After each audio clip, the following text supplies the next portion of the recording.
যেই দিন করে আমার ডাক্তারের অ্যাপয়েন্টমেন্ট থাকে তার আগের দিন রাত থেকেই আমার খুবই দুশ্চিন্তা হয়। আমি খাওয়া দাওয়া বন্ধ করে দিই, এমনকি আমি ডাক্তারের চেক আপও করি না খেয়েই। কারণ আমার এটা প্রথম প্রেগনেন্সি, আর এটা আমার জন্য একদম নতুন একটা অভিজ্ঞতা। আমি একা একা সব কিছুই করি, যেহেতু আমি একা, তাই আমার দুশ্চিন্তাটাও একটু বেশি হয়ে থাকে।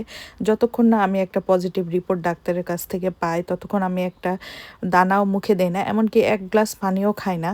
যাই হোক, আল্লাহর রহমতে প্রতিবার চেক আপের পরেই একটা করে ভালো পজিটিভ রিপোর্টই পাই, যেটা আমার জন্য খুবই জরুরি।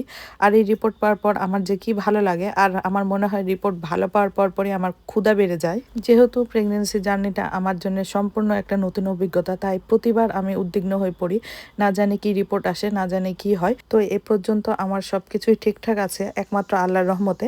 আর আমি সবসময় একটা দোয়া করি সবার জন্য, যারা প্রেগনেন্ট নতুন মা হবে তাদের যেন আল্লাহ খুব করে ধৈর্য বাড়িয়ে দেয়। বিশেষ করে যারা একা একা মা হচ্ছেন তাদের জন্য আমি আরো বেশি করে দোয়া করি।